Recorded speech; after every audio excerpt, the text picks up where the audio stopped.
مسجد حرام سے مسجد اقصی تک حضور براق پہ گئے اور وہ اتنا سریع رفتار تھا کہ جہاں اس کی نظر جاتی تھی وہاں اس کا قدم پڑتا تھا. تو اس نے تو پہلا قدم اٹھایا ہوگا تو مسجد اقصی میں جا پڑا ہوگا. اور اتنی سرعت کے ساتھ وہ رفتار کے ساتھ چلتا ہے پھر حضور اس کی پشت پہ جلوہ فراز ہیں. یہ 1000 کلومیٹر فی گھنٹے کی رفتار سے جہاز چلے تو کسی میں ہے ہمت کہ اس کی ننگی پشت پہ بیٹھ جائے؟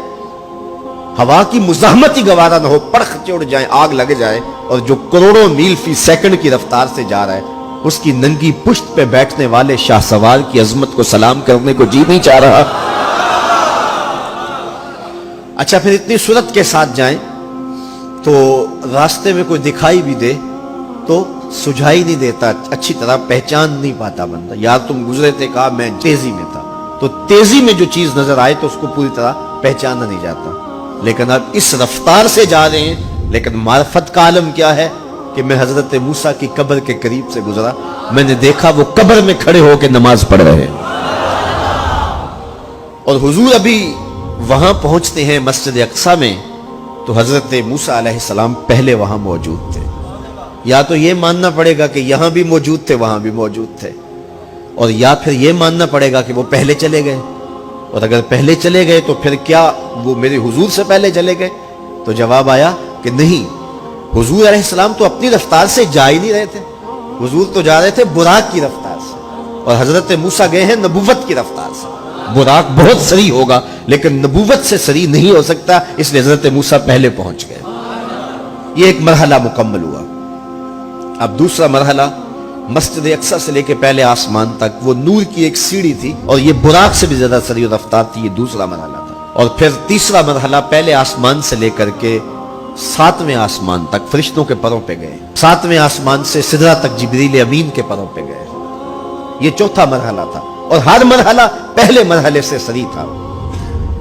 اور پھر سدرہ پہ جا کے جبریل نے بھی کہا کہ آگے میں نہیں جا سکتا. لو دنوت خطوۃ لاحترقت، اگر میں آگے بڑھوں تو جل کے راکھ ہوتا ہوں. تو حضور علیہ السلام کے لیے ایک سبز نوری تخت لایا گیا جسے رف رف کہتے تھے. اس پہ حضور تشریف فرما ہوئے.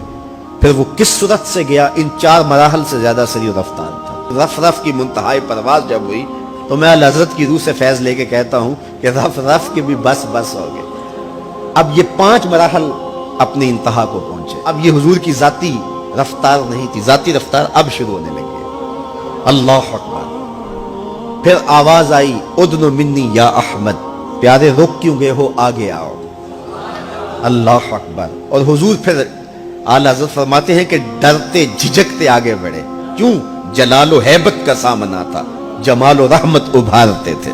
عبد تھے نا، معبود کے حضور حاضر ہو رہے تھے تو جلال و ہیبت کا سامنا تھا، جمال و رحمت ابھارتے تھے. آواز آئی محبوب آگے بڑھیے. حضور نے ایک قدم اٹھایا.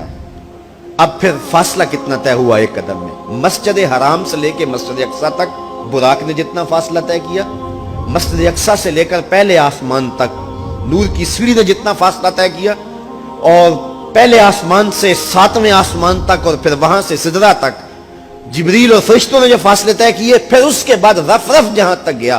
ٹوٹل ان 5 مراحل میں جتنے فاصلے طے ہوئے حضور کے ایک قدم اٹھنے سے اتنے فاصلے طے ہو گئے. اب یہ رفتار تھی میرے حضور کی. پھر ہر قدم میں اتنا فاصلہ طے ہوتا جتنا پیچھے ٹوٹل قدموں سمیت فاصلہ طے ہو چکا ہوتا. اب کوئی حساب کر کے تو دکھائے.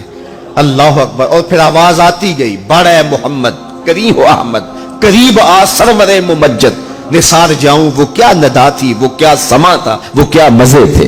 70,000 مرتبہ آواز آئی اور حضور کے قدم اٹھتے گئے. پھر کہاں تک پہنچے؟ کوئی حد ہے ان کے عروج کی، بالا غل اولابے. اور اس کو میرے رب نے سفر نہیں کہا یہ ابھی میرے نبی کی سیر ہے. کیا سمجھو گے میرے رسول کو؟ اس کی سیر اتنی سریع ہے کہ تمہاری عقلیں تھک گئی ہیں، اور اگر وہ سفر کرنے پہ آئے تو پھر عالم کیا ہوگا.